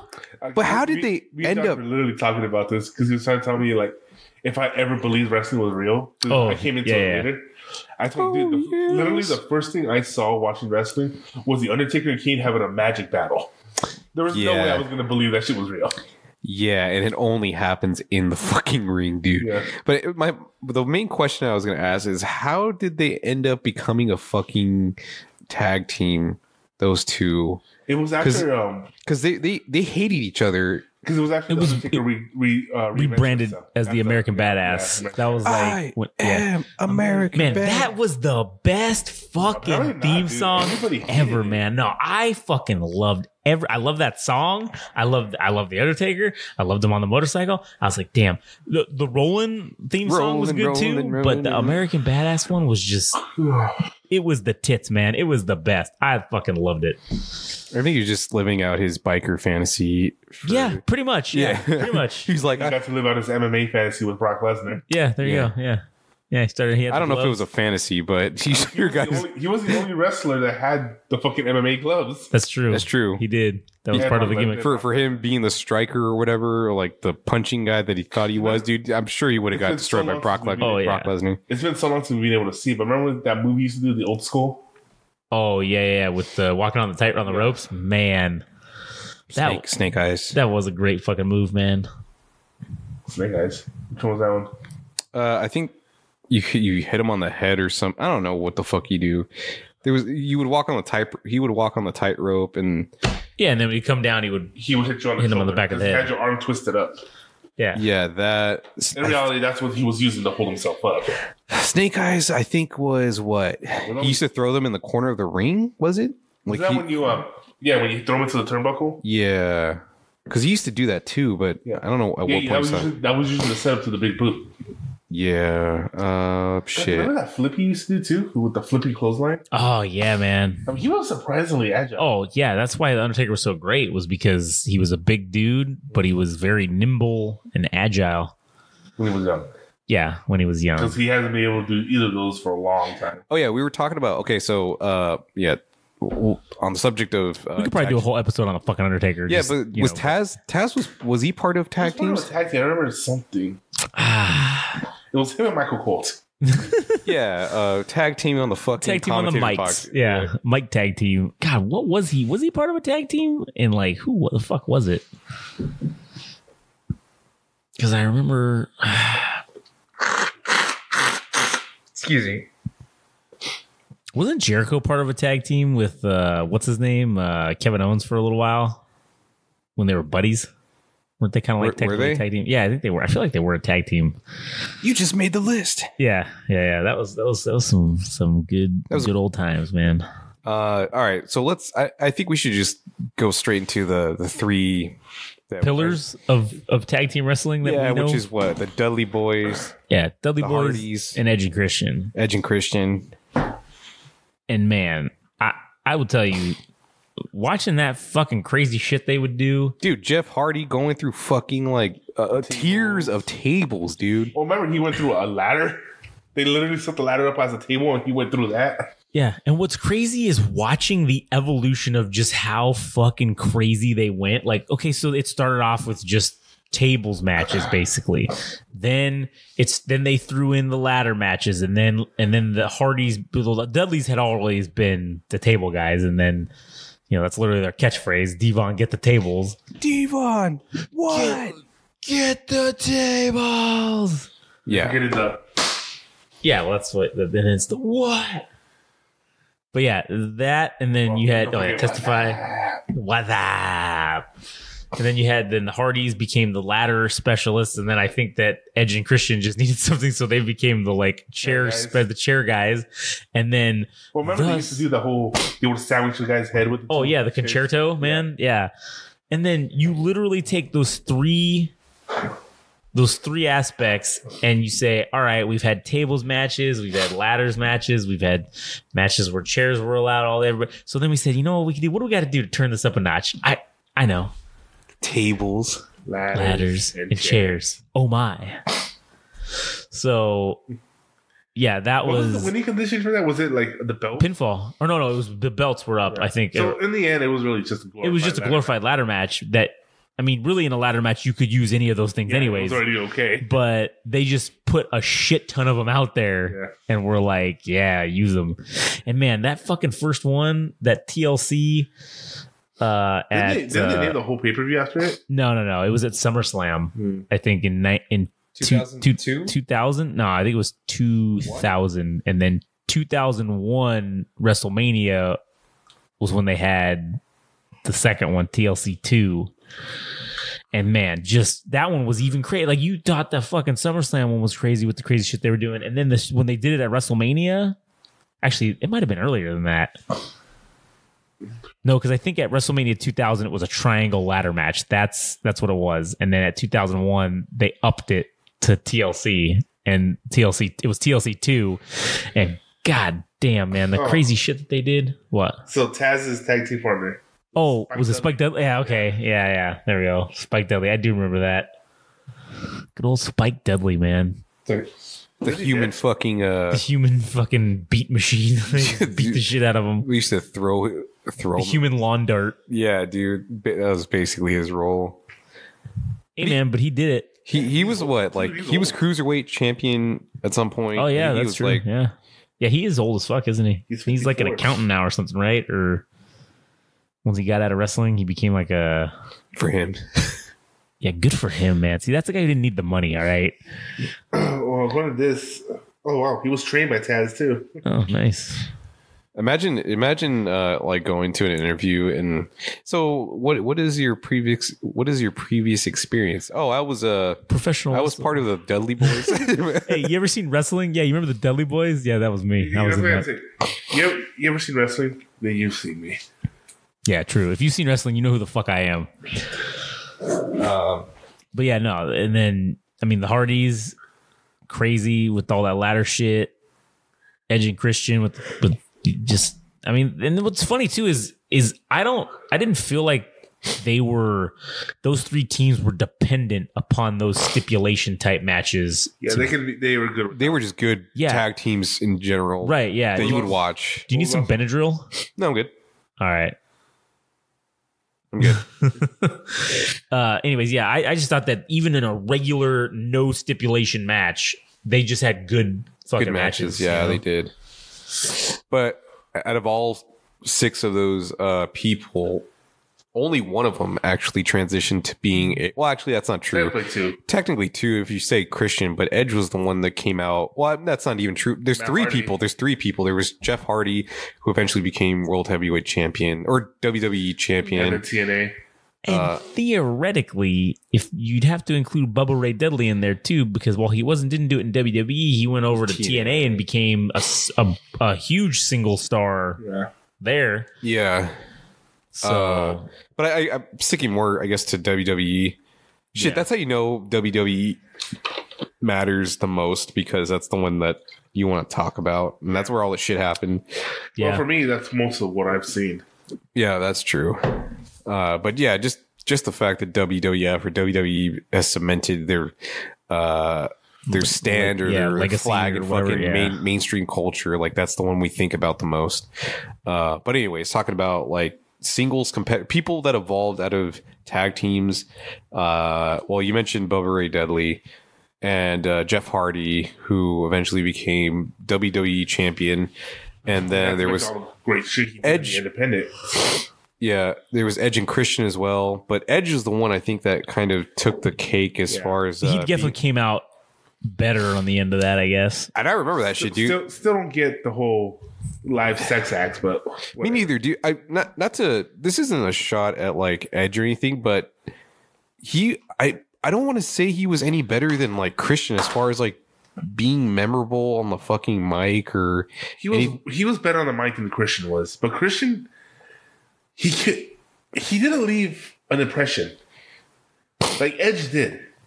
Christian didn't. I think he just looked cool because, dude, the thing that I remember the most about Edge was when he was drafted to Raw. Yeah. And he came back after whatever injury. I don't know what the injury was, but he ended up being like the pick that went to Raw, and like he debuted after his injury, and everybody lost their shit for some reason. Like, and I don't know if Edge was that like popular to begin with, but for whatever reason, when he got drafted to Raw, it was what's it called, welcome home syndrome, where you connect with it if the audience well, yeah, that's kind of like what it was with Triple H.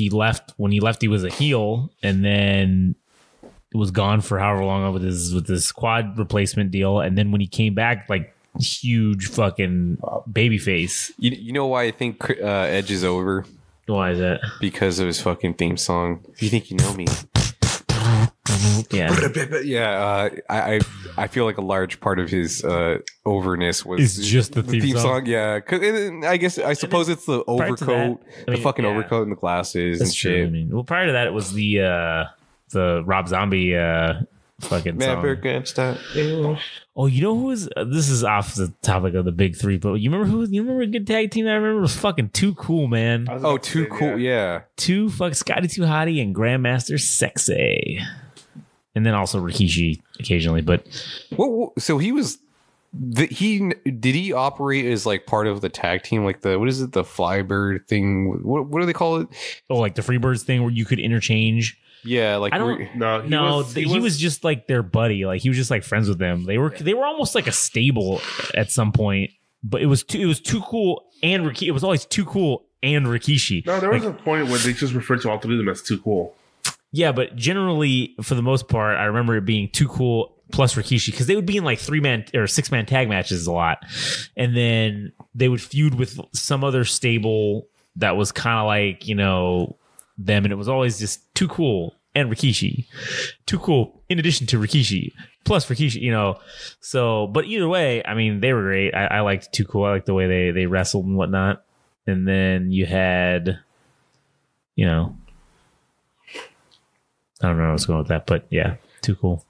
But yeah, just the flash in the pan, the quick the quick spring of that specific tag team. But we're still talking about Edge Christian, and yeah. And that's those three teams: the Edge Christian, the Hardys, and the Dudleys. I mean, they also lasted too, like that.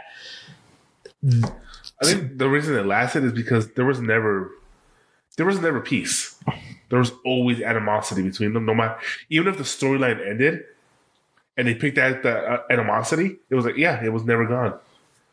That's true. They all three hated each other immensely. Oh, really? I didn't know that. No, not in real life, but like in the storyline wise, like those three tag teams just fucking hated each other. I mean, absolutely, without any question. I remember how like the way they would always reunite the rivalry was, it's been like 6 months since TLC. And the Hardy Boys are going for the tag team titles. Oh no, the Dudley Boys interfered. Well, I guess they're going to be feuding with the Dudley. Oh wait, they're feuding with Edge Christian. Wait, why? Like they say, like because every time somebody would reunite it, the other one would be like, "Hey, you're not leaving us out of this." I mean, there was a good time period there where those three tag teams were basically the main, the only tag teams that were getting any play at the title. Like it was the tag only three teams that were ever in contention for the titles. It was just them. Who ended up with the most titles at like by the end of it for all three of them? Because that's a really good question. I feel like my initial answer wants to be the Dudleys, but I feel like it's probably going to turn out to be Edge and Christian. No, somehow. I don't. I feel like that's. Well, I say the Dudleys because they came back like a second time or whatever. Yeah, in 2014 or after 2014, they came back for the Royal Rumble. What? The Dudley Boys have been tag team champions for 18 times. Jesus, they should come back another time so they can finish off and be 20-time champions. 20-time champions. That'd be sweet. But yeah, I figured maybe they would be in the lead because they came back. And I mean, well after the fact of their popularity, you know, but it's also funny that both the Dudley Boys and the Hardy Boys both spell boy with a Z. Yeah, that is funny. And why are they? The Hardy Boys were 12 times. 12 times. What about Edge and Christian? Doing that right now. Oh, and you know what's funny too is like the Hardy Boys, like the fucking literal detective children from those books, like the Hardy Boys, like, and then now they have a gimmick that's same name essentially, but spelled with a Z and totally fucking crazy. Yeah, I mean, when you take, because you have to build up your, I don't know what it is, your gimmick or your brand as a wrestling group. So taking something that already exists and making it your own, that must have been kind of I imagine that must have been some kind of obstacle, but with like the Hardy Boys being the high flying. Edge and Christian have only won it 7 times. Dang, that's it. Damn. So 7, 12, 18. 18 Dudley, old boy Dudley Boys. Damn, so they eclipsed both of them by a fucking mile. Yeah. No, they don't. I was say they have more than both of them combined. I was gonna say if they get to 20, they'll have the same as both of them combined, right? Or more actually, because it was 12 and 7. Yeah. So yeah, they'd be 19. So if they get to 20, then they will have won more tag team titles than both of the other two combined, which is crazy to think about. Yeah.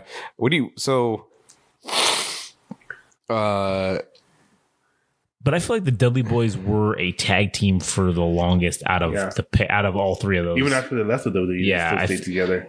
Well, they were a tag team previously to coming into the WWE, and then even after they left, they stayed together over there. They were Team 3D in TNA, and it was Brother Ray and Brother Devon is what they were called. Because they were like, obviously they didn't want to get sued by WWE or whatever, so they just slightly variationally changed their names. But as far as like just on the subject of tag teams, what is that considered as far as I guess you could say wrestling career trajectory? Because there's some people that are obviously a tag team and they're probably going to say that's all they're going to be, right? But there's other times where being a tag team is like a stepping stone to. Yeah, there are. I think that the best people to be the best world champions have come from having been in a tag team at some point. I think that, to me, because wasn't just to interject real quickly, didn't Shawn Michaels have a tag team partner? Yeah, it was Marty that Jannetty, and they split. Yes, because after Shawn Michaels like betrayed, right, he super kicked him through a window, and the Brutus the Barber Beefcake's fucking set, and so then that's why everybody, like, if you look at the memes, everybody's like, oh, here's the Jannetty, which it's like, you're the shitbag who didn't fucking make it after, you know, you were the dead weight, and once he dropped the dead weight, now that he became successful, so yeah. Everybody always says, like, you know, oh, somebody so and so is the Jannetty of the group. It's like, oh yeah, well that's the guy who's the no weight. But Marty Jannetty, I mean, he was a good dude, and he just didn't have what it took to be popular on his own. So, and then because what, I just remembered a fucking tag team. Oh, who? The New Age Outlaws. Oh, your man, ass dude. better call somebody. Another fucking For a great second one. there, I thought you were going to see the New Day. I mean, Oh, them too, but they're more of a stable, I feel like. goddamn, Well, dude. they've been tag team champions, though. That's true. You talk about somebody. Oh, Well, yeah, fuck man. the Road Dog. Jesse James. The badass Billy Gunn, the New Age. I used to like that shuffle he would do, like when he started like punching him and shit. And then, yeah, man. that's fun. But dude, you talk about somebody that had that made you care about the tag titles, Oh, yeah. especially because of the fact that well, I guess the Road Dog being so immaculate on the fucking mic, dude. Oh, yeah. What a fucking entrance to like walk in and be like, ladies and gentlemen, boys and girls, D-Generation X proudly brings to you your tag team champions of the world, The Road. Oh, I just did that. the but yeah. badass Billy Gunn. The New Age Outlaw. God damn it, man. What was the other one? That's fucking awesome. Oh, you didn't know? You didn't know? Your ass better call somebody. And if you don't like that, we got 2 words for you. That was the one was line Billy that Billy Gunn. Gunn. Yeah, that was- This they one let him- fucking line. yeah. You better not fuck Yeah, that up, they're you like, motherfucker. You're going to say like 6 words right here. You better just fucking do it right. And he did it right. God, dude, that shit was fucking everywhere. It was, man. So I was watching clips of that, Like the New Age Outlaws. when they do their little introduction, Yeah. and people memorize the fuck. Oh, out of yeah, it. and because they would- would cut the yeah. camera to like people in the audience, and they would do it word for word. whole audience all would do it synced with up, them, synced yeah. up. It was crazy. Remember, like, that shit was fucking true with The Rock, though, too. Remember? Yeah. He wouldn't even be in the ring. He'd be doing backstage. You could just fucking hear the crowd. I mean, remember when that was the big I mean, I don't know if this really exists as much today with that whole like saying the lines, you know, in the audience with the like as I don't know if anybody has any like major. I feel like LA Knight is the closest is thing. bringing that back Yeah. or starting to, because I did see Because he wrestled against Rey Mysterio and Yeah, 'cause it's weird. It went from what? oh nothing else toes. bust Yeah, ass. because it went from that where people would say catchphrases with wrestlers to where Yeah. I feel like nowadays people are just singing along with theme songs. Oh, like That's the Seth Rollins that's thing. true. Shinsuke Nakamura, Vince McMahon. Yeah. No chance. But like LA Knight, so he wrestled against Rey Mysterio, and he doesn't exactly have. Did they ever still kill him? I know No, that's how he takes care of his opponents now. Rey Mysterio lost, surprisingly. But LA Knight did a fucking elbow drop, and before he does the elbow drop, he points to the crowd, like he points to three sides of the arena, and he goes LA Knight, and he fucking drops the elbow, and people do it. They say it along with him. Like, damn, dude, that's kind of. I wonder why that guy is not getting such a big push. Because I was looking up his shit on like because he was part of NWA for like a hot minute. Yeah. He was known as Eli Drake. Right, yeah. And his promos were fucking great, dude. Like this guy's as good as it gets. But I don't know what the deal is as far as like, Was he that same name when he was in fucking TNA, or did he have a different name when he was in TNA too? I want to see. I don't know, dude. Because I want to see do who's Eli remember him- Drake. Yeah. I do remember him being for sure in TNA, but like they were not utilizing him like at all like that well. I felt like, but I mean that's why they're TNA, I guess, right? That's why they're Billy Corgan. Yeah, that's why they're number 4 or 5 now. in the wrestling tier list. Yeah, back when it was the 1 and 2 in America, they were still number like 4, but whatever. Yeah. So okay. So while we're on the subject of TNA and their golden days, because there was a period when they were kind of hot when Kurt Angle was in it, and there was like the main event mob. Oh man, yeah, but who was the tag team? Was there a tag team in that group? Yeah, I think it was because Booker T was the whatever their middle of the road championship was, and then Kurt Angle was like the world champion. Yeah, obviously. And I think it was fucking. I don't know, man. I think it was Scott Steiner and who the fuck was the 4th person in that? Kevin Nash was in it, right? Yeah, I think so. I think maybe them two might have been tagged. I don't know. I had to look that up, but Big Papa Pump, dude. Oh man, good old Sasuke. He's fat. So that turns your 33 to 3rd into an actual 33 to 3rd chance. Math, dude. That's some Booker T math right there. Yeah, seriously. Thomas Jefferson, sucker.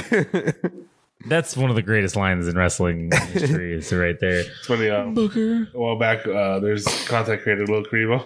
He was doing like a reaction to Yu-Gi-Oh! GX, and they have a character in there called they call him Chumley in the English version. All right. Yeah, I was trying to find out what the mute button for me. I'll just get up and fart. Okay. Literally, dude, I farted 3 times while you were talking. But anyway, they have a character who's named Chumley, and he's like, or they call him Chum, and he's a fucking fat ass. And so the running joke they always have with him is that they always try to make him be like, but what about my grilled cheese? Yeah. And so every time they always bring that up, he'd be like, look, he was like, hello. Wait, keep talking. Every time they would bring up that he's fat, it would pan over to Scott Steiner. He's fat. He's fat. Like he'd be like, I don't know, guys. I don't know if I can make it without some grilled cheese. He's fat. He's fat. Interesting. Adam, I think hitting the mute button, it doesn't mute it for us. We can still hear you, but it doesn't record on there. Oh. So that's what it does. So then if you needed to do that, we could just do that. And then we would still hear it in our headphones, but it wouldn't show up on there. Oh, I see. Unless you busted a large ass and then it literally could be picked up on one of our microphones. But, for future reference, I can just hit that and then it won't record. That's fine. Shit. Well, what else do you guys have to add about the Hardy Boys, Dudley Boys? Man, I loved it. It was fucking every minute of it was exciting. Even when they were doing regular ass matches, it was still fucking sweet. It was fun. I'm trying to remember specific spots. Like I just remember Jeff Hardy going off the ladder. Yeah, like doing swantons. 3Ds. Okay, me and Frank, 3Ds were our life in high school. I mean, we would 3D fucking everyone. I mean, this is not a joke. This is not me being facetious. This is, To be fair, we were doing it. To be fair. I mean, to be fair, we were doing it in the pool. I mean, we would do anytime we would go to the pool. We would just 3D. I mean, we 3D'd everybody. I mean, that's just what we did. It was fun when it was our classmates or our friends, but we started doing it to strangers. Yeah, that's when we realized we had a problem. That's when we did have a problem. You had a 3D problem. Yeah, and man, listen. Nowadays, honestly, if me and Frank were ever in a situation where fisticuffs needs to happen, we will likely 3D that motherfucker into oblivion. So. And dude, they said that we were still eating those Doritos 3Ds. Oh yeah, those 3D Doritos, man. Yeah, everything was 3D. And then the best part is we would because no one around would fucking obviously knew what it was. So when we would do the 3D, we would both yell out 3D, and then other people started doing that when we would do it. They'd start yelling out 3D. So we got everybody to start doing it, even though they had no idea what the fuck we were doing. It was pretty awesome. So oh man, that was fun. Those were fun days. Those were fun times, man. I remember in I think elementary school, there was these 2 guys. They were, I mean, I don't want to say their whole personality was wrestling, but you're talking about me and Josh, huh? no. There was these guys from like my elementary school, and one of them went as far as calling himself Bubba, like as if that wasn't direct enough about who he had an affinity for. But like them 2 with 3D fucking like, well, they 3D a lot of the students in my classroom. Yeah. And it just kind of reminded me of when you guys were mentioning 3Ding a bunch of fucking people. I like talk about the scenario where when they say wrestling, there's like that warning, like don't attempt to do anything at home, and the first thing that any fucking kid does is We try it immediately at home. like, yeah, you know what? I need to find a friend. Find out, yeah. I need a friend so I can do a 3D. I could. But I had a nephew. Yeah, exactly. And then shit, man, remember when we would watch stuff and then we would literally like wrestle each other in my room, and then man, dude, we broke so many fucking beds. Like like I'm no joke, man. We broke beds in half. Full bed frames, steel bed frames. All right, just broken in half. Protected the fuck out of that Mark McGuire fake autograph photo. Oh yeah, man. Hold up though. So like, what moves were you guys doing? Oh, dude, we would be just suplexing each other. They weren't moves, more like just lazily throwing each other against the wall. Fake choke slamming, we did a lot of there was that one time his bed was we did the power bomb. Oh yeah, power bomb, man. Oh, that broke the fuck out of that bed.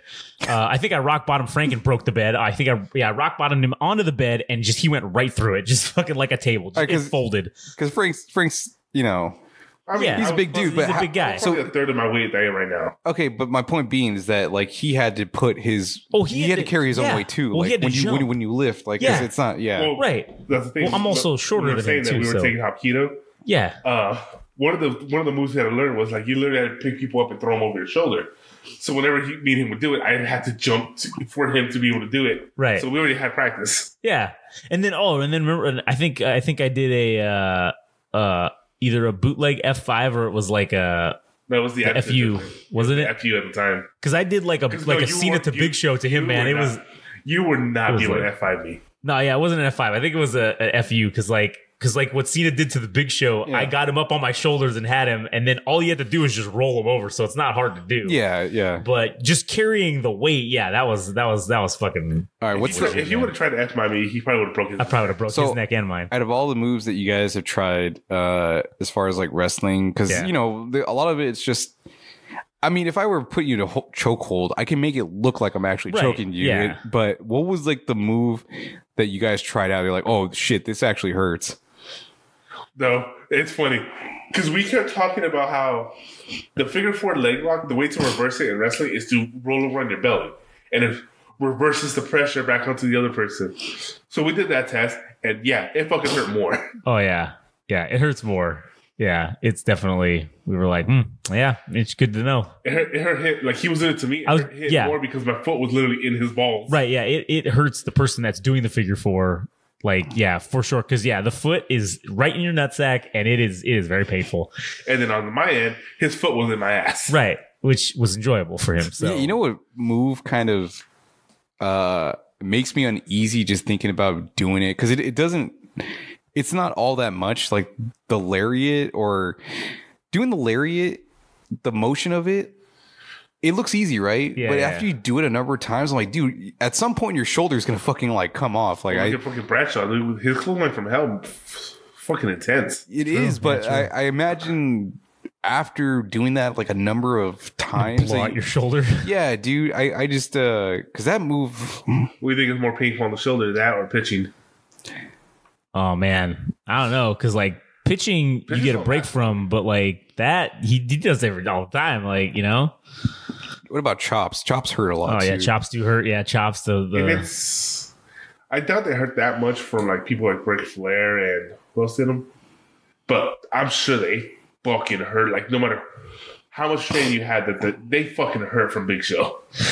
Oh, dude, yeah, I was thinking because he did like open his head. Yeah, he had like a cross. He literally landed on his chest. Yeah, it was like a frying pan of smacking you. Big fucker. Hey, on kind of an unrelated note, but kind of related. Do you remember that time when it was me, you, Charlie, and Travis, and we were WrestleMania 20. Well, was it that when we were? Remember? Now this is. I don't know. I don't know if I'm gonna get Me Too'd for this, but like, remember we were in high school, so I don't think that counts. But there was this one chick, and Me Too could happen at any point. So that's true. So whatever, it could happen at any time. So okay, so there's this one chick, and she was like, oh, because we had said some shit about, we were gonna like all fucking fight each other or wrestle. You talking about Shannon?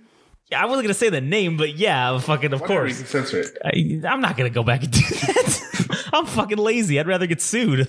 But anyways, no one knows. I don't even know where she is anymore. No, that's true. I mean, in all honesty, she's probably dead. Let's just be honest. But anyways, so yeah, remember she was like, "Oh, like whoever wins, like I have a special surprise." And man, this was like a straight episode of actual Raw. Like we were literally. But then remember, we faked it. We made like a real. Like we filmed it because she was like, "Oh, I need to see like proof of this." So we literally choreographed fucking matches and we fucking had a tournament. And we rigged it so I was gonna win. And then Why you?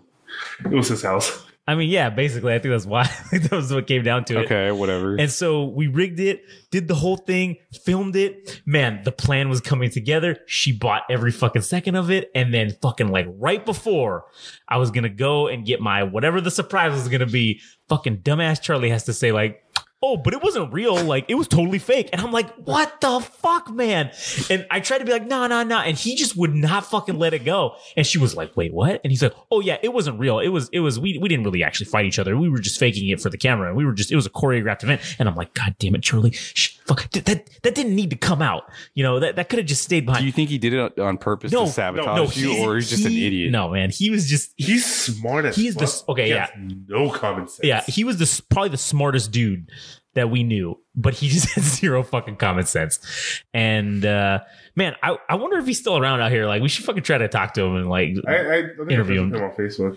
Yeah, we should try to maybe see if he wants to come talk to us about not wrestling, but just about the old escapades we used to get up to and all the funny shit we used to do. I used to try to get him into wrestling, but he just he just was not. We did try, but he just was not into it. Which whatever. I remember because at WrestleMania 20, they stayed downstairs to talk to your parents. Yeah, man, they didn't even fucking watch it with us. Me and Frank just watched it in my room for fucking 3 hours, and they were literally downstairs doing who knows. But yeah, man. Well, what are we at? Like as far as time goes? 145. Oh my god, dude! No, this we're at a minute 45. This is Joe Rogan level fucking length. His shit's like 4 hours. Yeah, but I mean, like for us, that's what this feels like. I don't know. But you know what's funny? If you really think about it, we really did not have that whole hour and 45. Granted, we maybe spent about 20 minutes talking about actual tag teams, but we really only had... I think we spent more time talking about baseball than we did wrestling. No, that's not true. We only talked about baseball for like 10 minutes, but... We talk about other random shit from wrestling. Yeah, but the majority of it was all wrestling, and wrestling related at least. And I mean, we didn't really have a lot of gaps in time. Like, the conversation went, it's... This is good times are had by all, I feel like. Yeah. I feel like it's entertaining, so I don't know. I guess we'll see if anybody listens to this shit eventually. But yeah, you got anything else to say about tag Wrestling. teams, baseball, fucking music, anything? Fuck it. This is tag now. teams, dude. Shit, who had the best tag team theme song? The Ascension. The Ascension. Man, talk about wasted fucking potential with that. I like the vaudevillains. The vaudevillains. Oh yeah, manly. I mean, I guess you got to give it to the best. The best theme song would have to be the New Age Outlaws with just the you didn't know, like, because it was a whole thing, like, and then him doing it live on the mic with their coming out. Yeah, man. And then him just talking shit the whole time while they're walking to the ring. Oh, something like that. What about Enzo and Big Cat? Oh yeah, that was a good one too. That was a good one as well. And you can't teach that. He's 6 foot tall, and you can't teach that. Bada boom. Realest guys in the room. How you doing? How you doing? That's like the default. That's like the default, like fucking New Jersey thing for like literally anything, dude. Is it how you doing? Yeah. New York or New Jersey, I don't know what. It doesn't fucking matter. Same shit. The tri-state area. Yeah. Whatever. Fuck it. Anyways. Anyway, I don't have anything else to add. I'm kind of done with this shit. Yeah, I agree. You got anything else, Frank? I'm good. All right, sounds good. Well, thanks for listening, and we'll see you next time.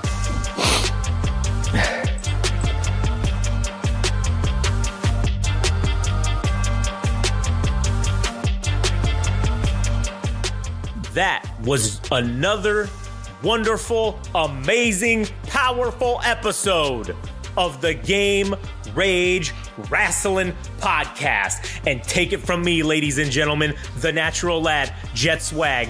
If there's one podcast, one show you should be listening to, that you should be absolutely grateful for, It's the Game Rage Wrestling Podcast. And one of the things you can do to show your appreciation for all the hard work and dedication that these boys put out day in, day out, just for you people, it's that you can go and you can subscribe and you can like and follow them on the Instagram and the TikTok at Game Rage Magazine. You can also follow them and like them and subscribe to them on the old Twitter, which I don't know what it's called now, but who cares? It's at Game Rage Mag there.